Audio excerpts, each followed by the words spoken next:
Le sans filtre, c'est quoi? Bonjour à toutes et à tous, nous voilà de retour sur les questions de sobriété numérique. On va avoir toute une après-midi de 17h à 19h30 sur ces sujets avec plein d'invités qui vont nous rejoindre. On a Cédric Villani, notre envoyé spécial en séance, qui va nous faire des allers-retours. Le voilà, comme toujours.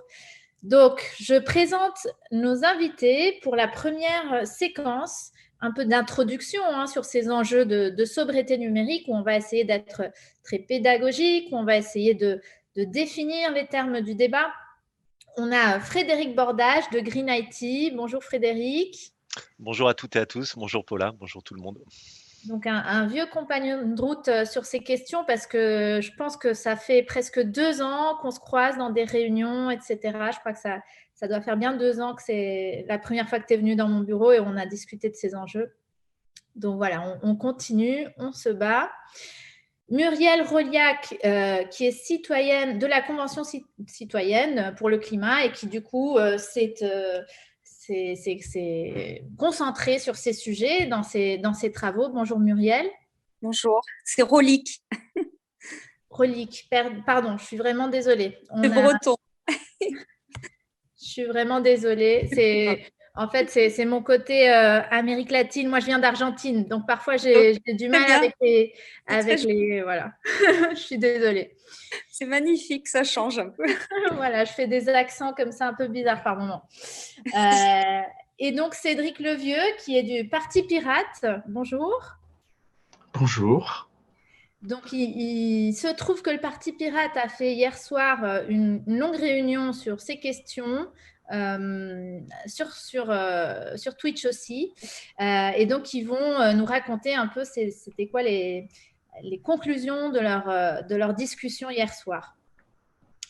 Donc, pour rentrer un peu dans le dur du sujet, je vais vous faire réagir à une petite phrase. Comme ça, on rentre un peu dans le sujet, à une petite phrase que j'ai vue passer dans les médias de Barbara Pompili, qui va justement nous aider à bien cerner la question de l'impact environnemental du numérique. Donc, je vais vous partager l'écran. J'ai besoin du partage d'écran. Voilà. Voilà. Donc, la petite phrase, on s'envoie des milliers de mails, on regarde des vidéos dont on demande la meilleure qualité possible. Je pense qu'il faut que l'on revienne au bon sens sur ces questions-là. Videz vos boîtes mail, ce serait déjà pas mal. Donc voilà, j'aimerais que vous puissiez réagir là-dessus. Personnellement, je pense que ce n'est pas le levier le plus intéressant, mais est-ce que vous pouvez m'expliquer peut-être c'est quoi votre point de vue là-dessus et qu'on puisse commencer à cerner quels sont les leviers d'impact environnemental du numérique. Frédéric, tu veux commencer ? Merci, volontiers. Donc nous, on a réalisé 2 études de type analyse du cycle de vie, donc des études on s'appuie sur la méthodologie internationalement reconnue d'analyse du cycle de vie pour quantifier des impacts environnementaux. On l'a mené à l'échelle du monde entier. Donc, c'est quoi les impacts environnementaux du numérique à l'échelle du monde entier? On l'a fait aussi au niveau de la France. Et donc, au niveau du monde entier comme de la France, ce qu'on constate, c'est que si je prends l'étude monde, 2/3 à 3/4 des impacts environnementaux du numérique sont directement liés à nos terminaux utilisateurs, c'est-à-dire nos télévisions connectées, nos ordinateurs, nos laptops, nos smartphones, etc. Et notamment à leur fabrication. Et donc, pour réagir à cette phrase, très clairement, si 80% en France, si je fais une loi de Pareto, 80% des impacts, c'est la fabrication de nos équipements et 20%, c'est la production de l'électricité qui les alimente, alors supprimer des mails, ça aura un impact absolument négligeable sur le sujet. Donc souvent, ce qu'on me dit, c'est supprimer les mails, c'est un premier pas. Super, sauf qu'aujourd'hui, on a un troupeau d'éléphants qui est en train de nous piétiner, en train de se poser la question, quelle paire de baskets je mets pour courir? Mais courons pieds nus, quoi. Et donc l'enjeu, c'est de se concentrer sur les gros leviers, les gros cailloux, tout de suite, maintenant, et qui sont clairement réduire la quantité de numérique qu'on fabrique pour économiser cette ressource non renouvelable. On reviendra dessus, je pense, dans le débat. Et pour finir, allonger la durée de vie de nos équipements. Ce sont les 2 leviers principaux et je pense qu'aujourd'hui, on devrait parler de ces leviers plus que des mails qui ont inondé finalement, les médias. On parle plus que des mails, mais c'est un épiphénomène, on s'en fout, c'est un détail quoi, concrètement. Voilà, ma vision d'expert qui connaît un peu le sujet puisque ça fait 17 ans que je travaille dessus à temps plein. Parfait. Ben c'est justement ça. Je crois que le politique a commencé à se saisir de ce sujet, je pense, petit à petit depuis 2 ans. Et au début, ça a été un peu maladroit. Voilà. Mais moi, parfois, j'ai fait des gaffes jusqu'à ce qu'on a compris et on a un peu cerné l'objet. C'est vrai qu'il n'y a pas encore assez de données aussi, donc c'est difficile. Voilà, il y a eu petit à petit des études qui sont sorties, les vôtres, celles du Shift Project, etc. Mais on naviguait un peu à vue au début. Est-ce que Cédric Levieux, tu veux réagir un peu et par la même occasion nous raconter un peu vos débats de hier soir? En fait, c'est facile. Je peux pratiquement aller que dans le sens de Frédéric, dans le sens où déjà hier soir, on recevait Thomas Lemaire, donc de Green IT aussi. Et notamment, en fait, pour aller un petit peu plus loin dans la simple vision sobriété numérique de les réseaux, c'est ce qu'ils consomment, parce que typiquement, la phrase de Barbara Pompili, c'est l'utilisation des réseaux plus que la fabrication des réseaux. Et on a la même conclusion, c'est-à-dire que l'utilisation des réseaux, en tout cas, et surtout en France, c'est une consommation marginale de l'électricité pour faire tourner les réseaux. Qu'un réseau tourne ou ne tourne pas, à partir du moment où il est allumé, il va consommer et consommer un petit peu plus pour faire passer de la vidéo, c'est vraiment la partie marginale. Ce qui fait que du coup, s'envoyer des mails, voire les stocker sur des disques durs qui ne tournent pas pendant qu'on n'essaye pas d'aller les récupérer, c'est ce côté-là qui est vraiment marginal. Et avec Thomas, on était effectivement sur la même longueur d'onde en se disant que oui, il faut parler plus fabrication de terminaux, renouvellement, réparation, réparabilité. Recyclage aussi, c'est quelque chose qui est assez négligé aujourd'hui en Europe. Il faut arriver effectivement à récupérer tous ces matériaux électroniques et bon, je fais partie de ces informaticiens qui ont du stock d'électronique à la maison en mode un jour ça pourra servir. Donc, c'est des déchets qui ne finissent pas au recyclage et quand ils finissent au recyclage, faut-il encore qu'ils soient bien recyclés. Donc, c'est vraiment autour de ça que la discussion a fini par tourner. Donc, éviter de discuter, il faut se poser la question de la scalabilité des réseaux aujourd'hui, mais il faut vraiment se poser la question de comment sont fabriqués les terminaux, où ils sont fabriqués, avec quelle source d'énergie et comment les faire durer plus longtemps. Très bien, merci. Donc moi, je suis fan du boulot du Parti Pirate. Hein. Je vais faire une petite incise pour vous expliquer quelque chose parce qu'on est là aussi pour faire un peu de pédagogie sur l'activité parlementaire.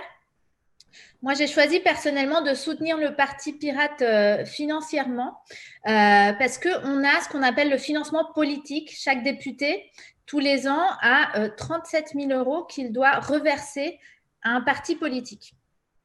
Et donc, en général, voilà, les premières années de mandat, on était associé à La République En Marche et donc, ces 37 000 € vont directement au parti d'affiliation, etc. Donc là, comme on a été plusieurs à partir de La République En Marche, on a tous fait des choix un peu différents. Mais moi, j'ai essayé de hacker, entre guillemets, un peu le système. Et donc, grâce aussi à ELV, hein, avec qui j'ai pu faire cet accord technique, parce qu'en général, le financement doit aller à des partis qui ont présenté des candidats aux dernières élections législatives et qui ont eu un certain niveau de résultats. Donc, ce n'est pas n'importe qui peut directement récupérer cet argent. Et donc, moi, je l'ai fait transiter par ELV et après, j'ai décidé de le répartir dans plusieurs petits partis qui, moi, me semblent faire un travail de qualité et que je pense qu'il faut soutenir, dont le Parti Pirate, dont Allons Enfants, que nous avions hier soir aussi sur la soirée jeunesse et engagement. Donc un parti qui s'occupe de mettre en avant les jeunes hein, et d'essayer de leur faire gagner des postes et finalement la primaire citoyenne qui donc a une plateforme qui permet à des citoyens aussi de candidater. Donc voilà, c'était la petite incise, comme on essaye d'expliquer au fur et à mesure des choses sur notre activité parlementaire. Donc voilà, pour revenir à notre sujet, donc Muriel, toi, qu'est-ce que ça te… Voilà, quand tu entends cette phrase, à quoi tu penses? Je sais que tu voulais aussi nous montrer une petite vidéo. Vas-y, tu as la parole. Oui, alors, moi, ce que je vois à travers ce message, c'est qu'en fait, on relance le bébé, la responsabilité, en fait, sur les citoyens. Excusez-moi, je suis très cash. Donc, je pense que, alors, si on relance la responsabilité sur le citoyen, très bien, rendons conscients les citoyens, mais alors changeons le système éducatif dans ces cas-là, réformons le système éducatif entièrement. Voilà, il faut être cohérent. Je veux dire, soit l'État prend la responsabilité et les entreprises prennent la responsabilité, et dans ces cas-là, le citoyen, on le laisse subir et on continue à le laisser dans une inconscience de ce qui se passe, des problèmes climatiques, des minerais qui vont finir par disparaître parce qu'ils ont mis des millions d'années à se construire, ou est-ce qu'effectivement on fait prendre conscience aux citoyens une bonne fois pour toutes et on leur donne les outils qu'il faut pour faire l'économie. Voilà, ne pas trop utiliser de numérique et l'utiliser correctement. Très bien, ça fait du bien. Donc, je vois dans le chat, hein, merci d'être cash. Donc, voilà, ça fait du bien. Est-ce que je peux rebondir, Paula? Vas-y, Frédéric. Je pense qu'il y a un dernier point aussi, c'est que pendant qu'on parle des mails et qu'on parle de la vidéo, on ne parle pas des sujets qui fâchent. Et je pense qu'il faut aussi, alors c'est pas du tout une intention, je pense, de Barbara Pompili, rendons-lui quand même son travail qu'elle essaye de faire. Mais clairement, pendant qu'on parle des mails, on ne parle pas de la durée de vie, on ne parle pas des durées de garantie, on ne parle pas de la mutualisation d'un certain nombre d'équipements. Et donc, ça arrange quand même beaucoup d'acteurs économiques qu'on focalise l'attention, que je ne sais pas qui, les médias, je ne sais qui, sans jeter la pierre à personne, mais qu'il y ait une focalisation en tout cas de l'attention sur les mails et sur les vidéos, parce que pendant ce temps-là, on ne parle pas des sujets qui fâchent. Or, on n'a plus le temps, quoi. Maintenant, je veux dire, on sait qu'il nous reste 20 ans devant nous, 30 ans au maximum, donc il faut vraiment avancer. Et donc voilà, je pense que ça arrange pas mal de monde, quoi, cette histoire de mail, quoi. Voilà. Totalement, totalement. Cédric, alors, qu'est-ce qui se passe en séance? En séance, c'est toujours grand débat, toujours depuis le début de cette reprise sur l'article 12, de tous les côtés, à droite et tous les députés en particulier qui ont intérêt du côté des vins, demandent des garanties sur le fait que ça ne s'appliquera pas sur tel ou tel secteur, sur le fait que ça préservera les pétillants, etc., etc. Donc sur les parfumeries, sur les vins, sur les spiritueux, ils demandent des garanties, des explications, menacent de voter la disparition de l'article 12. C'est assez étonnant qu'on y passe autant de temps, surtout qu'il y a très peu de députés de droite ici. La plupart sont retournés dans leur circonscription, ils sont 3, les LR en ce moment, là, dans l'hémicycle. Peut-être qu'ils portent 6 voix en tout avec les délégations, donc très minoritaire. Je suis étonné qu'on passe autant de temps à discuter de cet article. On voit bien qu'on est là sur un sujet hyper sensible. En général, c'est toujours en fin de semaine qu'on arrive à faire passer des choses étonnantes parce que les députés sont rentrés dans leur circo et donc ceux qui arrivent à mobiliser ont parfois la majorité de façon un peu intempestive ou imprévue. C'est ce qu'on voit depuis hier soir, hein, de plus en plus une coalition un peu invraisemblable, même si on le voit venir politiquement entre une partie de la REM et les LR, hein, des amendements similaires, des positions similaires, des votes similaires. Donc voilà. En tout cas, on voit que la consigne, c'est un sujet extrêmement sensible. On le voit à la longueur et à l'intensité des débats. Donc, nous, on avait proposé, je ne sais pas si l'amendement passera à un moment ou à un autre, une consigne pour les téléphones mobiles. Donc voilà, on verra si, même si comme on n'a pas de temps de parole, on ne peut pas défendre et en général, on n'a pas de réponse non plus, ni des rapporteurs, ni du gouvernement sur nos amendements. Je voulais revenir pour couper un peu le sujet Cédric.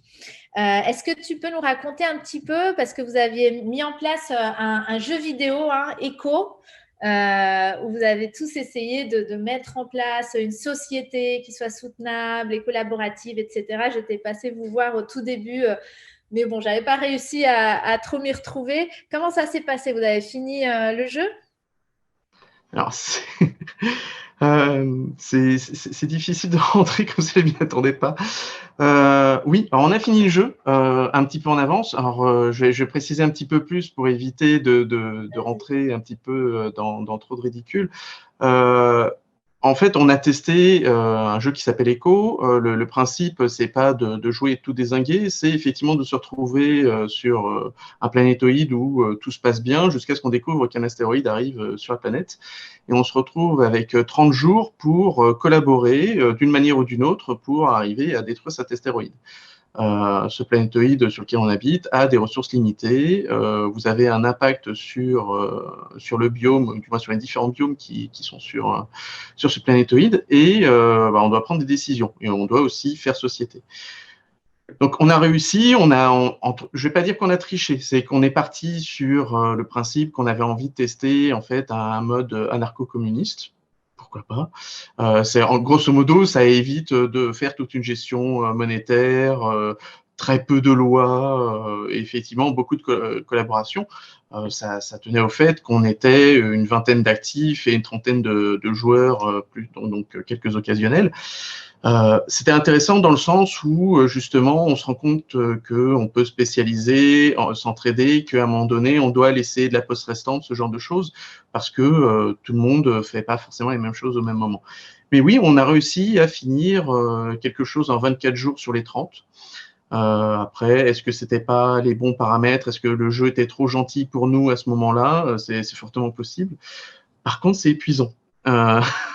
Voilà, c'était une expérience sociétale, hein, c'est pas simplement l'amusement, parce que derrière il y avait un but et c'était véritablement de la collaboration. On n'était pas les uns contre les autres, on était tous gagnants à la fin.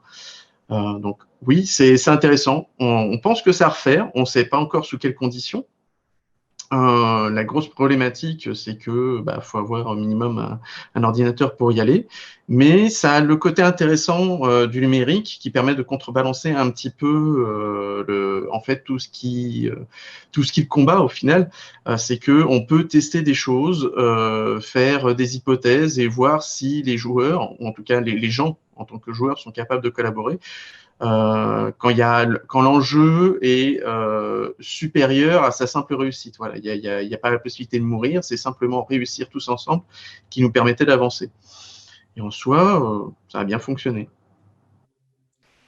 C'est super, c'est super. Moi, je venais d'écrire une tribune où je disais justement, est-ce que jeux vidéo et politique peuvent faire bon ménage et voilà, est-ce que ça permet justement de, comme tu le décris, découvrir d'autres façons de fonctionner, voilà, imaginer des sociétés un peu plus collaboratives et donc l'exemple me semblait très, très pertinent. Donc bravo pour cette aventure. Donc, Muriel, tu me disais que tu voulais partager une petite vidéo avec nous. Tu veux nous montrer? Je ne l'ai pas en fait. Oh Je ne l'ai pas, mais je pense que je vais la mettre sur Twitter. D'accord. C'était quoi alors? Raconte-nous. En fait, c'est un duo, Macron et moi. En fait, j'ai repris son discours de l'Élysée. Alors, on va oublier le sans filtre. Hein. On va dire tout simplement qu'à l'Élysée, il a dit la totalité des mesures, sauf 3 jokers. Voilà, et par exemple. Après, il a parlé du CETA. Il a dit qu'il était prêt à l'abandonner. Alors, je réponds, je me suis filmée, je réponds oui, on abandonne le CETA, etc. Enfin, voilà, je rebondis en fait sur tout ce qu'il a dit à l'Élysée. Voilà. Très bien. Tu nous la partageras quand tu l'auras sur toi. Oui, avec plaisir. Donc, Frédéric, pour revenir un peu à notre réflexion, notre argumentaire. Donc, on vient de comprendre que c'est au niveau des appareils qu'on a le plus d'impact environnemental et que donc c'est là-dessus qu'il faut qu'on se concentre. Quels seraient des types de mesures, à ton avis, qui pourraient justement aller dans le bon sens? Cédric Villani, vu qu'on a deux Cédric, a évoqué la consigne qui fait beaucoup débat. Pardon. Et nous, pardon Cédric. Non, j'écoute. Ok. On continue à discuter. Ça va faire 1 heure bientôt qu'on est sur cette histoire. Faut-il supprimer l'article 12? D'accord.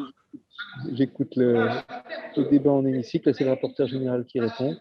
Mais allez-y, allons-y. On D'accord. sait bien que les Cédric ont une qualité particulière dans ce type de débat. Et parmi les différentes recommandations qu'on fait à la société civile, la première c'est la consigne, puisque si on veut allonger la durée de vie des équipements, encore faut-il les collecter pour pouvoir les remettre en état, pour pouvoir ensuite les réemployer. Et on se rend compte qu'on a encore moins de 50% globalement des déchets d'équipements électriques et électroniques en France, en termes d'unités, pas en termes de poids, mais en termes d'unités, qui sont collectés. Et pourtant, on a un pays particulièrement exemplaire. Et donc, il y a un moment, si on veut massifier le réemploi, qui est quand même une solution évidente à court terme pour allonger la durée de vie des équipements et donc en fabriquer moins, puisque si on allonge la durée de vie, on en a moins à fabriquer et donc tout ça fonctionne bien, il va falloir commencer par les collecter pour les remettre en état. Et donc, pour nous, la consigne, c'est une méthode très simple. On a un deuxième sujet qui est l'éco-conception, mais peut-être qu'on développera après. Je vais peut-être faire un peu la liste simplement et m'arrêter pour donner la parole aux autres après. Donc, on a un deuxième sujet qui est l'éco-conception, parce que pour pouvoir réemployer des équipements ou utiliser moins d'équipements pour avoir le même service en ligne, eh bien, il faut que les logiciels soient moins gourmands, on va dire. Et donc, on ne peut pas réemployer un équipement, un smartphone par exemple, qui aurait 4 ans, si les nouveaux logiciels, les nouvelles versions du système d'exploitation sont trop gourmands, par exemple. On a évidemment tout ce qui est sur les mises à jour, donner la possibilité aux consommateurs et aux consommatrices de pouvoir installer les mises à jour, uniquement celles qu'on appelle de conformité et qui vont donc permettre d'allonger la durée de vie de l'équipement parce qu'on bouche les failles de sécurité, on corrige les dysfonctionnements. Donc ça, c'est des recommandations très simples à mettre en œuvre, mais qui sont vraiment efficaces pour allonger considérablement la durée de vie des équipements. Hier, j'avais un débat avec Fairphone et d'autres acteurs, et clairement, aujourd'hui, on a des acteurs qui vous vendent des téléphones, au bout de 2 ans, il n'y a plus de mise à jour logicielle. Donc, on parlait de l'indice de réparabilité. Et donc, on a beau avoir une note sur 8 sur l'indice de réparabilité. Donc, on pense que c'est réparable. Si le téléphone n'est pas mis à jour, c'est mort, quoi, concrètement. Et donc, voilà, on a un certain nombre de propositions de ce type-là. Et peut-être la dernière, c'est d'orienter avec un système un peu bonus-malus le système de réengagement des opérateurs aujourd'hui, parce que comme par hasard, la durée de vie d'un smartphone en moyenne en France est de 24 mois, et comme par hasard, au bout de 24 mois, quand on se réabonne, quand on se réengage auprès de l'opérateur, on a entre guillemets un smartphone à 1 euro. Et donc, nous, on pense que pourquoi pas garder ce modèle de réengagement, mais par contre, avec un seuil plancher de 36 mois, par exemple, pour un équipement neuf, et un seuil plancher de 1 an pour un équipement reconditionné, de façon à favoriser les équipements reconditionnés, tout en laissant la possibilité à l'opérateur de conserver ce modèle. Mais donc, on envoie un signal à la société. Notre posture à nous, c'est une posture apolitique, et on ne veut surtout pas être des écolos, de l'écologie punitive, mais plutôt trouver un compromis qui soit vraiment acceptable par toutes les parties prenantes, parce que c'est ce qui fonctionne concrètement. Voilà, je m'arrête là. On a plein d'autres propositions, on les abordera après. Ouais. Très bien, merci. C'est assez clair. La plupart de ces questions, du coup, on les a traduits en amendements en travaillant avec vous et d'autres associations aussi. Et on les a déposés. Quelques-uns, la plupart d'entre eux même, ont été jugés irrecevables. Donc, c'est aussi un autre sujet duquel on a pas mal parlé mardi soir. C'est que le gouvernement a pris cette décision de ne pas inclure la question du numérique dans le texte.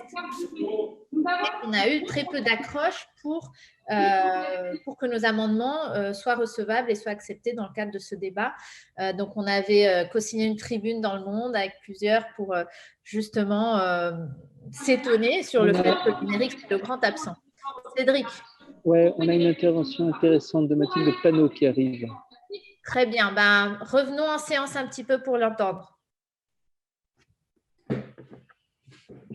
consigne pour réemploi. La consigne pour réemploi, elle sert de sortir, c'est un levier pour sortir de la société du tout jetable et notamment de la société du tout plastique. L'ADEME, peut-être pour reprendre ce qui a été dit tout à l'heure, dit certes que le réemploi est plus intéressant d'un point de vue environnemental jusqu'à 200 km, mais elle dit, et attention, elle dit aussi que ça reste pertinent jusqu'à 1000 km quand on considère d'autres facteurs comme le nombre de rotations.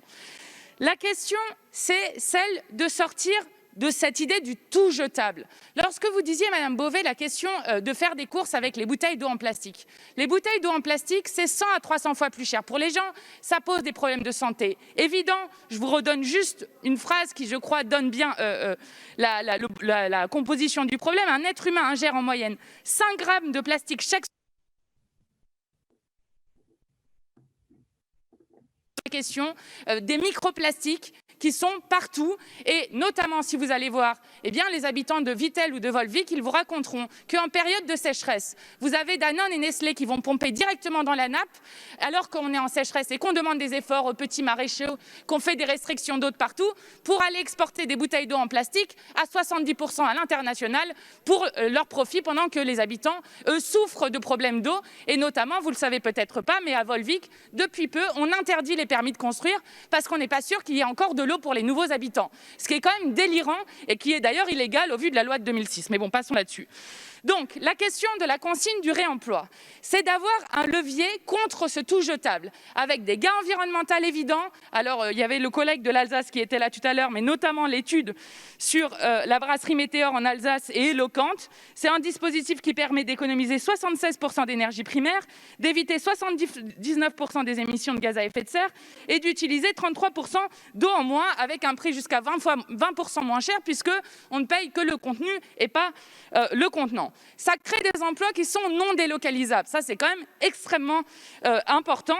Et je voulais juste vous rappeler que, sur cette société du tout jetable, cette offensive, elle vient de loin. Il y a notamment Grégoire Chamaillou qui raconte dans Le Monde diplomatique de février 2019 une publicité qui avait été faite par la Continental Can Company qui lançait ces canettes de bière. Et le principal argument qui a été utilisé, c'est que ces canettes de bière étaient jetables. On voit 2 hommes qui sont au bord d'un lac en train de pêcher et avec un qui est en train de lancer sa canette de bière dans le lac. Ça, c'est 1936. Donc, nous devons impérativement généraliser cette consigne et nous devons aller beaucoup plus loin que ce qui est inscrit dans votre article parce que c'est un recul ce qui s'est passé avec cette réécriture en commission parce que c'est notre meilleur argument pour arrêter avec cette société du tout jetable parce que la première des choses c'est d'arrêter d'exploiter des ressources de manière infinie. La planète a des limites finies et je vous citerai pour terminer ce que disait Zero Waste France qui je crois résume bien la situation. Le recyclage c'est faire de nos déchets des ressources. Le réemploi, c'est ne pas faire de nos ressources des déchets. Voilà l'enjeu qui est posé. Alors, voilà. Donc, une belle intervention contre le tout jetable, ne pas faire de nos ressources des déchets. Et écoutez un petit peu la réponse de la droite, vite fait, ça va être intéressant. Juste là, ça vient. Ok, allez. Sur les eaux minérales et les autres sources, elles existent. Quand on fait ses courses, c'est quand même plus agréable de soulever un pack de 6 bouteilles. Non, mais laissez-moi terminer, je ne vous ai pas interrompu. d'1,5 litre que de partir avec son carton de 6 litres plus le poids de la bouteille en verre. Et j'ajoute, et moi, c'est une problématique quand même qui m'interpelle, c'est-à-dire qu'en fait, un camion, même si la barre des 260 km, dont vous dites que le bilan carbone serait pas négatif, de là être positif, c'est autre chose. Et même si la barrière est de 260 km, quand vous avez un camion qui transporte des bouteilles plastiques d'eau, vous en aurez 5, parce que forcément ça tient plus de place, qui transporteront des bouteilles en verre. Donc vous multiplierez le nombre de camions sur les routes, au-delà du fait que les routes, qui sont déjà nos routes départementales et nationales plutôt en mauvais état, vous les affaiblirez, vous les détériorerez. Moi, je crois que c'est un sujet qu'on n'a pas évoqué. Moi, je fais pas la promotion de la bouteille en plastique. Je dis simplement, vous parliez des sites Volvic, etc., qui ne sont évidemment pas délocalisables où il y a des problèmes de ressources en eau l'été. Il y a des emplois aussi à la clé. Je crois qu'il faut avoir conscience, après moi je n'ai pas d'avis là-dessus, mais il faut avoir conscience que c'est la fin des eaux minérales et des eaux de source. C'est peut-être l'eau du robinet, peut-être que c'est l'avenir, mais en tout état de cause, il faut l'avoir à l'esprit, et si on légifère, il faut que nos concitoyens le sachent. Merci, Monsieur Bazin, la parole. Bon, voilà. Oui, merci Monsieur le Président. Moi, je veux revenir au bon sens que la ministre... Les réactions dans le chat, hein, je vais tomber de ma chaise, elle exagère, la mauvaise foi de droite, réponse ridicule, etc. Bon, on est tous sur la même ligne. Je vais reprendre quelques questions, certaines pour Frédéric, un peu techniques. Donc, French Lolo dit, est-ce que les 420 km de CO2 du numérique par personne que calcule Green IT couvrent les matériels et usages perso et pro? Oui, alors dans l'étude qu'on a publiée, ça doit être sur l'étude de la France, donc l'étude qu'on a publiée en juin 2020 et qu'on a mis à jour et dont on a publié les résultats définitifs en janvier 2021. Et dans toutes nos études, même celles à l'échelle du monde, on prend en compte l'ensemble des équipements qui sont déployés sur un territoire, donc le monde ou la France. Et ensuite, on va diviser par le nombre d'utilisateurs qu'on a identifiés. Et donc, du coup, on a un mélange entre les usages professionnels et personnels. Et donc, ce qu'on voit, c'est qu'en valeur absolue, on a plus d'impact du numérique lié aux usages individuels, personnels, parce qu'il y a plus d'utilisateurs. Par contre, en valeur relative, c'est-à-dire par utilisateur, on a nettement plus d'impact dans le monde de l'entreprise, dans le monde professionnel, parce qu'on est plus équipé dans le monde professionnel qu'on ne l'est par individu dans ses usages personnels. Très bien. Il y a une autre question aussi pour Frédéric. Dans le rapport, on parle de 15 appareils par Français en moyenne. Ça me paraît énorme. Qu'est-ce qu'on compte dans ces 15 appareils? Alors nous, notre définition du numérique, c'est l'ensemble des appareils électroniques qui manipulent des données binaires, des 0 et des 1, ce qui est la base technique, scientifique, on va dire, du numérique. Et donc, on va prendre en considération tous les objets connectés, les serveurs, les télévisions, les ordinateurs, les smartphones, les montres connectées, etc. Et quand on regarde finalement, c'est assez surprenant, hein, mais une étude de l'ADEME en 2017 indique que déjà en 2017, il y avait 37 équipements numériques par foyer. Et donc nous, on a repris l'inventaire en 2020. Combien il y a d'équipements numériques en France? 651 millions de mémoire.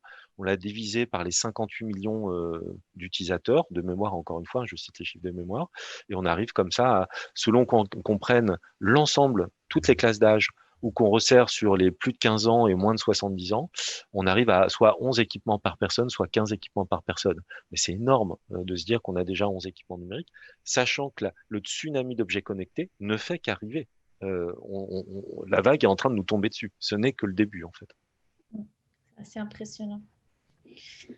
Donc, j'ai une autre dernière question et puis après, je discuterai un peu avec Muriel. Comment ça se passe si au final l'amendement est après échange jugé recevable mais que la commission est finie? Donc, voilà, sur les questions de recevabilité, on avait fait toute une soirée, 3 heures de stream. Donc, je vous conseille d'aller entendre ce stream, ce replay, parce que là, on expliquait exactement c'est quoi les différentes formes d'irrecevabilité, c'est quoi les motifs qu'il y a derrière, c'est quoi la jurisprudence du Conseil constitutionnel aussi sur la matière. On a fait des statistiques, on a fait des sites, etc.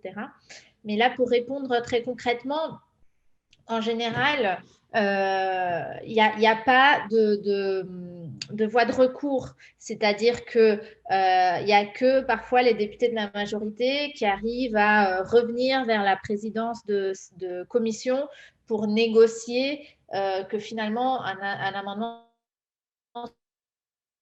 est recevable. Mais il n'y a pas de voie de recours officielle. Donc, une fois que la décision est prise, après, ce qui reste, c'est de saisir le Conseil constitutionnel. Donc, ça, c'est ce que nous, on s'apprête à faire sur la quantité incroyable d'amendements qui ont été jugés irrecevables. La plupart des propositions de la Convention citoyenne, c'est ça qui est assez incroyable. Donc, justement, sur cette question de Convention citoyenne, je reviens vers Muriel.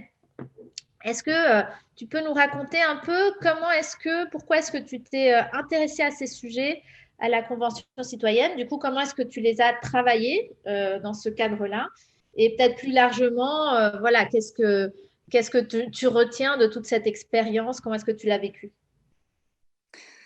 Alors, en fait, moi, tout ce qui concerne l'ensemble, les humains, nous tous, ça me concerne beaucoup. Voilà, je l'ai pris dans cet angle-là, en fait. Je suis quelqu'un de collectif, j'aime bien la communauté, j'aime bien les autres, j'aime bien être avec d'autres. Et j'ai pas envie que les autres soient dans la panade et moi non plus. Voilà, donc déjà, je l'ai vu sous cet angle-là. Après, en fait, moi, quand j'ai vu la tournure que ça prenait, la convention, avec des experts intéressants et d'autres moins quand même, et avec des experts qu'on avait déjà choisis en fait. Je me suis dit, et si moi je choisissais mes experts finalement? Voilà. Et donc je suis partie à la recherche d'experts. Voilà. Et donc j'ai appelé le CNRS, j'ai cherché sur Internet, je suis tombée sur Green Meet, etc., etc. Et voilà. Et donc j'ai travaillé comme ça avec des experts, plusieurs experts, puis évidemment que j'ai mis tout de suite en relation avec d'autres citoyens parce que sinon je m'en sortais pas, il y avait trop de travail. Et puis il y a d'autres citoyens qui ont fait la même chose que moi, hein, qui sont allés voir des experts, des gens qui s'occupaient des déchets, les énergies, un scientifique du CNRS notamment qu'une des citoyennes avait contacté. Moi, j'ai vu des scientifiques des forêts. Voilà, enfin, j'ai rencontré du coup l'association Canopée après, etc. Enfin, voilà, et je pense que il a fallu qu'on tape un peu du poing sur la table pour que, effectivement, le numérique, les écosystèmes, des sujets peut-être auxquels ils n'avaient pas pensé, qu'on a posé sur la table et qu'on a dit, bah, nous, c'est ça qu'on veut. On veut travailler là-dessus. Voilà. C'est génial. C'est génial de t'être investi vraiment de la mission à ce point sérieusement, de dire c'est moi qui vais faire la démarche, d'aller trouver mes sujets, mes experts. Je trouve ça très, très, très intéressant. Et donc, qu'est-ce que tu en penses maintenant du résultat? Tu es déçue? Tu es combative? Comment tu ressens tous ces débats, le texte de loi qui arrive? Ça dépend. D'un côté, je suis comblée parce que c'est vrai, participer à une convention comme ça, c'est presque de l'ordre du miracle, c'est grandiose. Mais d'un autre côté, maintenant, je suis tellement impliquée que ça m'énerve parce que je vois qu'on n'avance pas et qu'on tourne en rond et qu'en fait, on fait passer des petites mesurettes. Voilà, c'est gentil de trier les mails, d'enlever les publicités dans les boîtes aux lettres, mais c'est sûr, c'est bien. Mais allons plus loin, il y a urgence. Et moi, ça m'énerve. Il y a urgence. Il y a vraiment urgence, quoi. Voilà. Merci Muriel, on te dit merci Muriel sur le chat. Voilà, c'est très salutaire comme ça, c'est ces coups de gueule un peu spontanés, hein, ça fait du bien. Donc il y a Alban qui nous a rejoint. Coucou Alban. On t'entend pas. Coucou. Alors, j'étais pas avec vous, j'étais sur carrément autre chose, sur les violences sexistes et sexuelles chez les étudiants en médecine. Donc, vous voyez, c'est pas du tout le même sujet. Donc, je prends la discussion en cours. Voilà. Mais je vois qu'il y a pas mal d'échanges, effectivement, sur le chat. C'est ça, tu as toute l'après-midi pour rentrer dans le sujet petit à petit. Là, on commence. Ouais, c'est ça. Voilà. Donc là, dans quelques minutes, on aura encore 2 invités et je vous propose vraiment de rester si vous avez le temps, hein, si vous avez prévu, parce que on va discuter justement, je vais passer une très belle petite vidéo sur la question des déchets numériques, ce qui pourra nous faire réagir un petit peu aussi sur la question de l'obsolescence programmée. Donc justement, on aura Laetitia Vasseur de Halte à l'obsolescence programmée, cette association qui travaille sur ces sujets, et Tristan Nito qui travaille sur le numérique depuis très longtemps, qui est notamment a été fondateur de Mozilla en France, en Europe. Donc voilà, ils arriveront dans quelques minutes. Entre-temps, il y a quoi? Il y a la séance a été suspendue. Cédric nous a dit « Je m'éclipse quelques instants ». Je crois qu'il en profite pour aller aux toilettes. En général, quand on est en permanence, là, on est un tout petit groupe, hein, on est une dizaine de parlementaires. Et donc, pour couvrir toute la séance, on s'organise en permanence et donc on doit parfois passer toute la journée en séance assis en attendant que les amendements arrivent pour pouvoir les défendre et s'assurer qu'ils ne tombent pas. Et donc, il nous arrive parfois d'avoir quelques petits loupés parce que l'un est parti charger son téléphone, l'autre est parti faire pipi, etc. ou qu'on n'est pas tous disponibles. Donc, c'est un peu un puzzle, un casse-tête. Et en plus, là, on se partage entre les séances de stream et les séances en hémicycle. Donc, on est encore découplés. Écoutez, donc sur ce mot, on va passer le petit jingle pour faire une petite coupure et reprendre sur notre deuxième sujet de discussion avec nos nouveaux invités.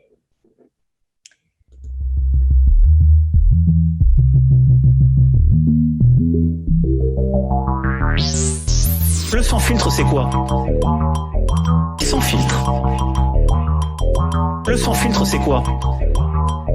Sans filtre. Le sans filtre, c'est quoi? Le sans filtre, c'est quoi? Le sans filtre, c'est quoi? Le sans filtre, c'est quoi? Toutes les propositions qui seront abouties et précises seront transmises sans filtre. Sans filtre. Sans filtre. Sans filtre. Ce qui sortira de cette convention, je m'y engage, sera soumis sans filtre. Sans filtre.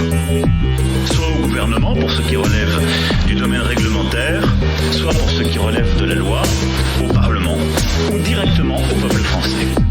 Sans filtre. Ce sans filtre, c'est vraiment l'idée que on va au bout de chaque proposition que vous avez faite. Sans filtre. Le sans filtre, c'est quoi?